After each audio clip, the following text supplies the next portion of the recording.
You do anything special to prepare? No. For the race? Yeah. Not really. Just try to eat a lot, drink a lot of water. Relax. It's so physically demanding on the body. I didn't realize it the first few years I was doing it. But then I went to a race and I had like a really hard week of work before the race. I could just feel it at the race. And so I started to realize like how much of a toll it takes on your body. After doing it for a few years, you realize too. That's why this year I just did the 2 races, the 100 mile and the 100K. Even though I want to do more. But it's not good for you. So what do you think you learned from the 100 mile that you can incorporate into this race? Oh. I learned a lot, dude. So I trained so hard for this 100 mile because it has this massive amount of climbing in it. And so I just went out and I did like repeats of all the steepest trails around. And I just put in so much work. And then, because I was just like, just had this idea in my head that I had to win. I still really want to win a race, but it's not really what it's about. But I just like went out like with that as the only thing in my head is that I'm gonna win this race. And I ran so hard. I put in all that training, and I felt like I still know that I have the ability to win that particular race and whatnot. But just having that as your only mindset is not the way to do it. And so I just went out really hard, and I just basically ran as hard as I could for as long as I could until I couldn't run anymore. Until my body was like, nope, you're done. And so this race, I'm not even going to start at the front of the pack. I'm going to start back in like the middle of the people. Usually I'm always on the starting line. And I'm just going to chill for a long time to the point where it's super annoying. Yeah. And I feel like I'm running way too slow. Yeah. And I'm just going to enjoy being out there. The only thing on my mind that during that 100 was what place I was in, what it was going to look like when I crossed the finish line and I won. The only thing I could think about. I was chasing the guy who was in first place. I was in second. And I wasn't catching him, and I was getting discouraged. And then the people behind me were catching me, so that was discouraging me too. So I was just worried about what place I was in like the whole time, and I'm just not gonna care this time. I'm just gonna go out there and do the best that I can do. And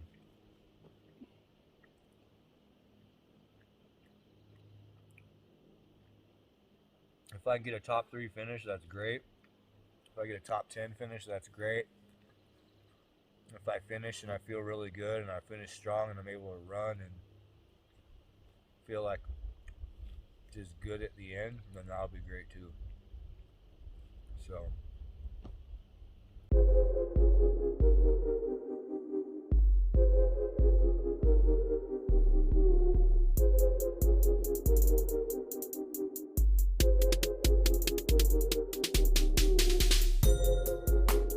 fucking running.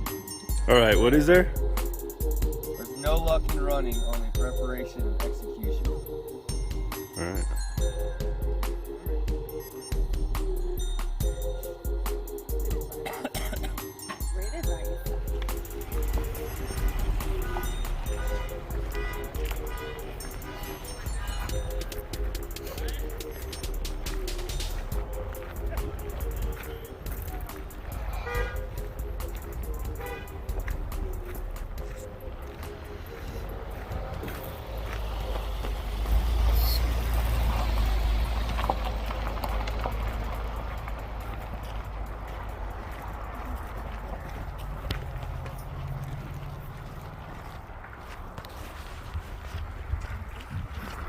It's all business, huh?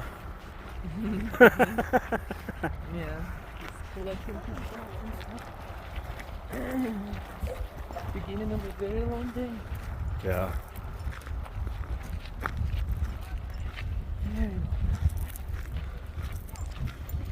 Look at that over there. Oh wow, the crags.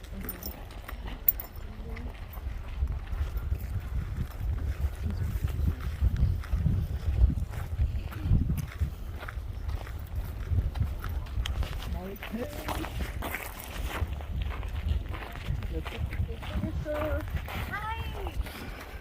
I thought I heard my name and I was like, that's not me. No. Molly Kane. Molly Kane! That is me. But I like didn't think that that really was happening. I'm like, that doesn't happen. I was a mediocre runner in high school. And then right out of high school, I started drinking. Or in senior year, I started drinking. And it just like completely took over right away. Just partying. Like it wasn't even about drinking necessarily. It was just about partying, and then that's what we drank and smoked weed. I don't think it's ever about like the drug. It's about like the partying, you know. I think it was for me too. But what's a party without, you know? Right. Back then.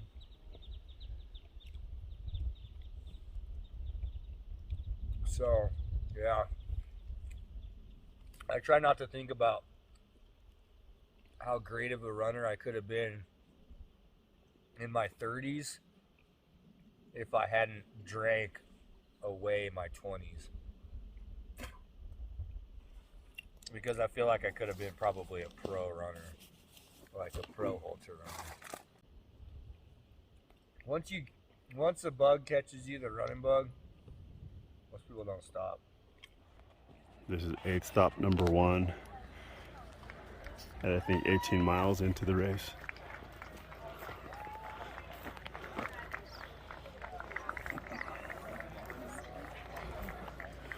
Where'd everybody go?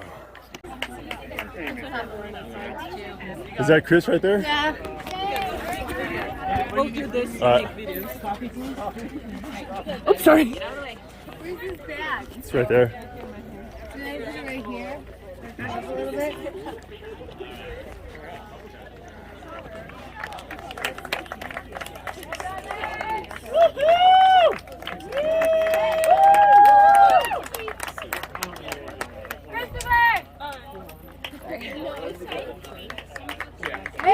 Over here, Chris.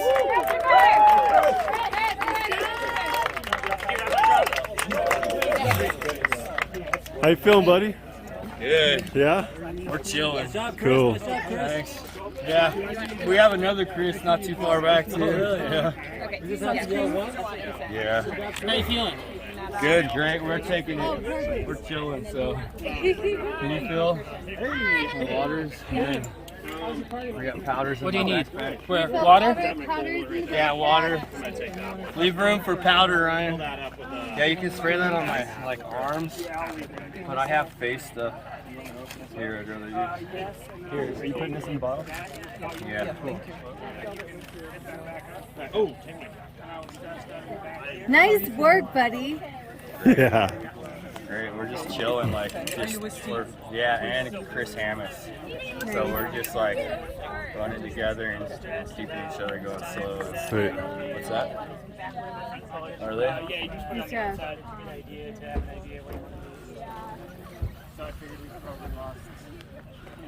Oh yeah. Dude, it's so beautiful back there. Oh my gosh, I love it so much. I'm glad that you can enjoy it. And now we're gonna get the nasty little bit out of the way, and then. Yeah. Oh yeah. Chris, I'm You just got gonna this. walk. All right, cool. Hey, take a walk. Crazy size. Go get him. All right. Kill it. Oh. Nice job, Chris. Let me get a couple of Jills and then I'll. Do you want to remove your shirt yet or next? All right. All right, Chris. Take care, buddy. Good job, Chris. Come on.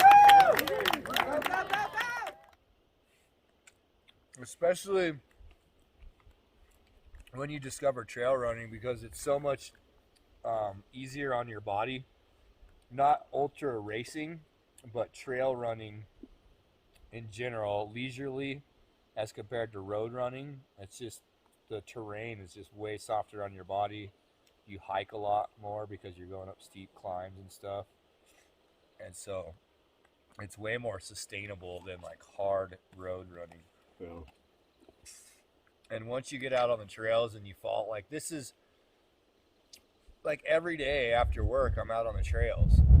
And like people go home and they're sitting around their house watching TV or whatever, and I'm out like on the trails running. I get to see animals, freaking snakes, rattlesnakes. Every day?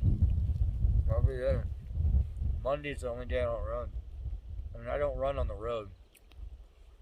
In the wintertime, I run on the bike path. But for the most part, in the winter, I run on the trails too, just in the snow.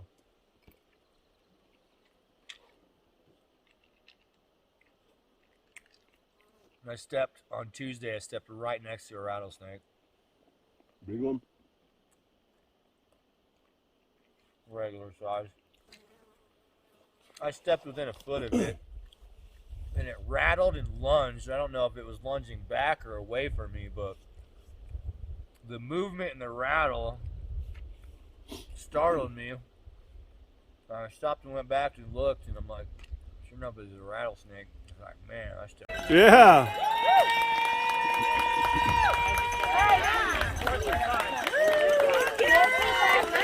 $363.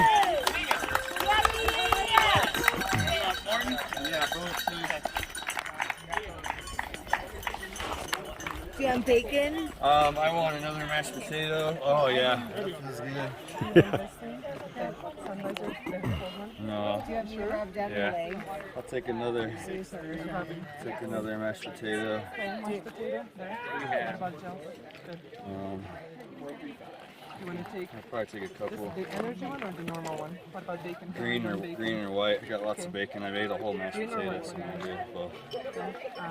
You okay on bacon? Are you eating it? I've had 4 pieces of bacon. Give me wipe your legs. Yes, that's No, I'm good. If you could soak that towel and just put it around my Yeah. neck, that bandana. Okay. You see? And then, oh yeah. You don't want to remove Oh, that feels good. No, I'm good. No, I don't want to wear it.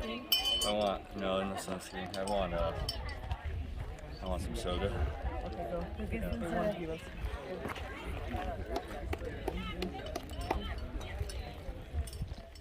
Miguel just laughs at me at lunchtime because I don't eat all morning. Yeah. And then at lunchtime, I just keep pulling like more and more food out of my cooler. I just keep eating more and more. And for like a half an hour straight, I eat, and he eats for like 10 minutes and he's done. And then he watches me just keep pulling the next thing out of my cooler and then the next thing.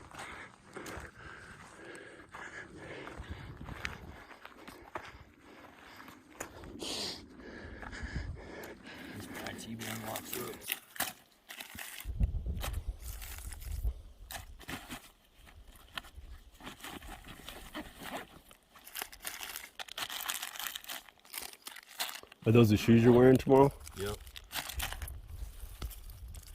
Sauconys, huh? Yep. What? Yeah, I got extra socks in this backpack. I got a pair in my drop bag too. Those do look like some sweet shoes.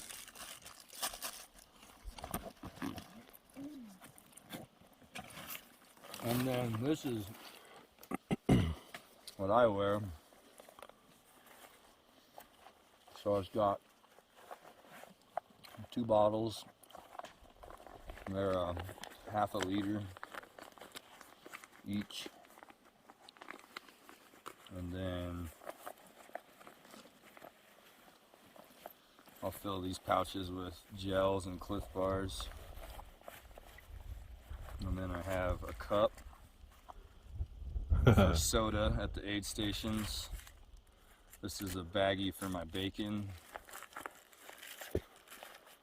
So bacon's a critical part of the race. Bacon is important. I'm gonna have anti-chafing. What kind was that? Was that like It's called squirrel nut butter. Squirrel.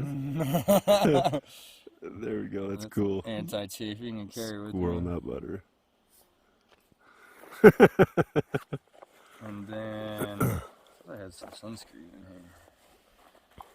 Oh yeah, here it is. And then I have sunscreen, which is tinted, which I didn't realize what that meant until I opened it and saw that it was brown. Oh.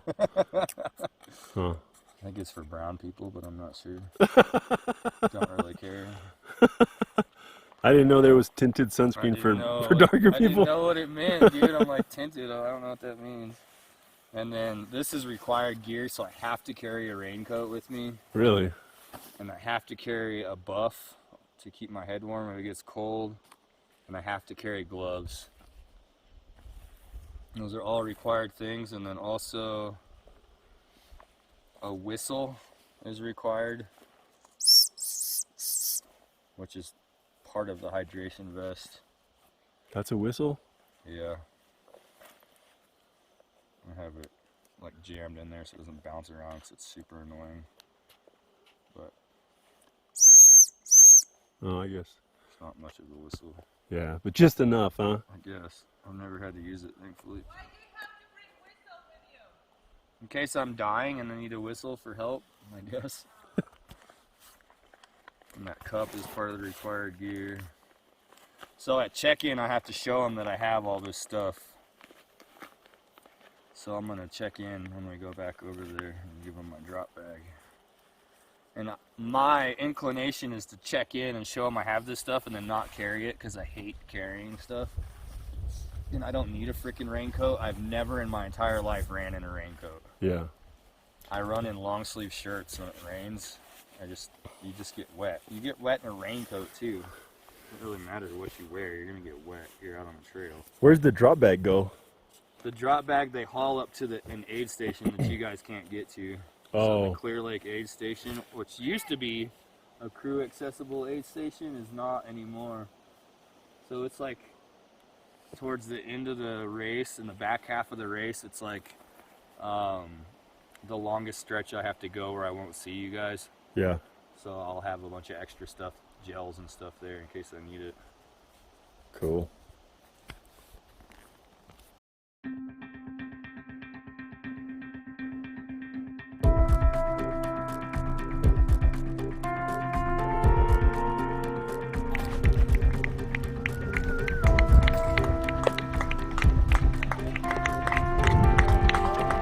Let's go, Chris. Good to see you, buddy.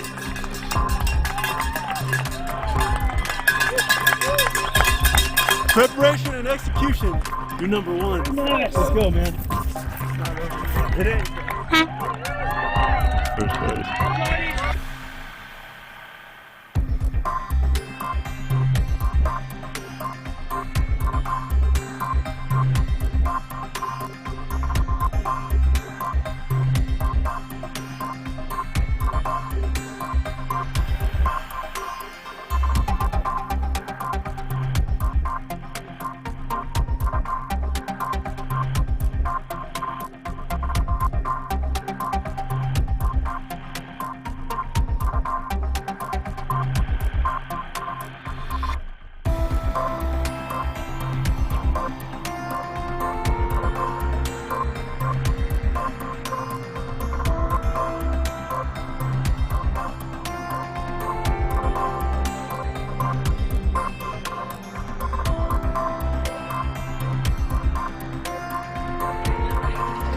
Yeah, this is the first one.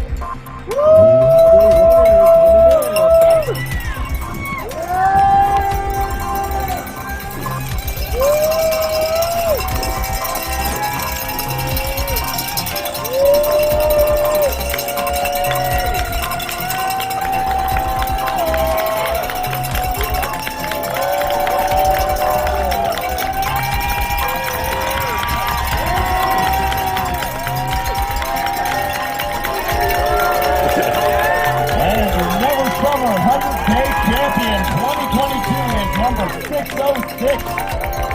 That is shirt from Boulder, Colorado.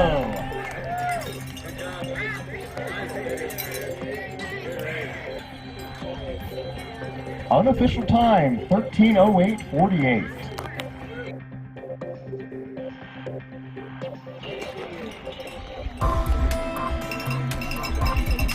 I see two more runners inbound. I'm guessing runner and pacer, but we shall see.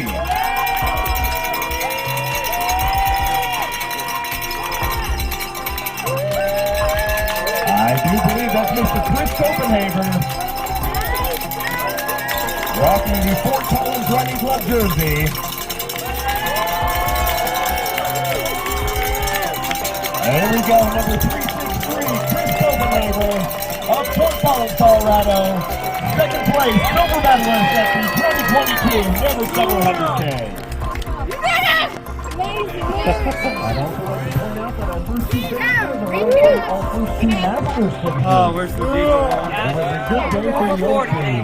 That's right, man. All of 41 years old, Yeah, don't man. Pushed me up that hill, man. I was about to pass out and throw up. Oh my god. Right there, really quick. How was it? It's hard for some reason. I don't understand why.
Luck in running.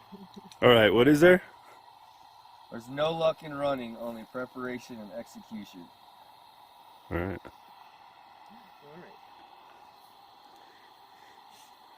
Good advice. Great advice.